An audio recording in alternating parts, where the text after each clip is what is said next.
61 Weather Watch with Chief Meteorologist Rachel Frank. A stormy and wet start to the day tomorrow, and there is a chance for an isolated severe thunderstorm as well. I think that risk is going to be higher generally south of Connecticut, but we can't rule it out. It is so close that it's going to be one of those mornings where we are watching the radar.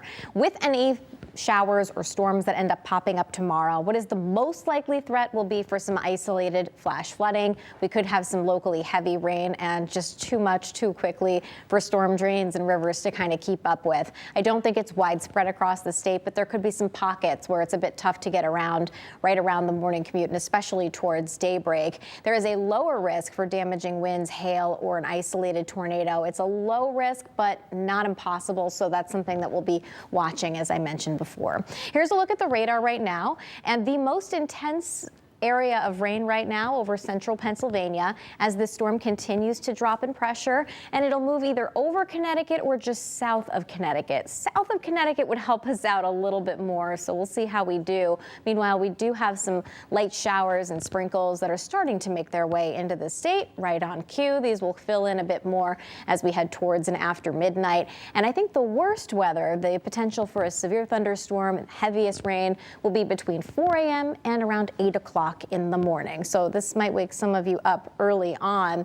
This computer model showing the worst of the storms right over Long Island and then continuing into Cape Cod, Nantucket, Block Island. So we'll see. Again, like I mentioned before, it's a close call.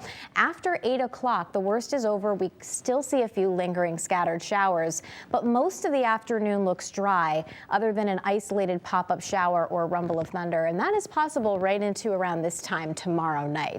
Taking a look at temperatures tomorrow, not as warm as it was outside today, but boy, it will be humid. We're looking at high temperatures in the mid to upper 70s during the day tomorrow. We're close to 80 degrees on Wednesday with a chance for an isolated shower, but most of the time will be dry. The next chance for more numerous showers and storms after tomorrow, of course, will be as we head into Friday. So to finish off the work week, let's check in on hurricane season.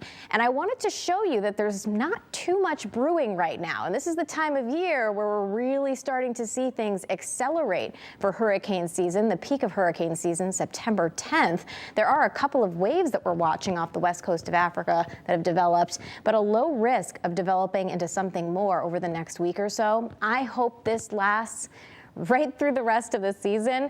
We have conflicting factors here this season. On one hand, it's El Nino, so there's a lot of wind shear that can help prevent these storms from developing. But on the other hand, the water is so warm, and that is fuel for storms like this. So we have to wait and see what ends up winning out. But again, NOAA still forecasting an above average season. Here's a look at the 7-day forecast. After a better chance for a shower or thunderstorm on Friday, check out the weekend. It looks good both days, Saturday, Sunday, less humid, comfortable, warmer for the second half of the weekend on Sunday. But for now, both days look great for outdoor plans. Ben?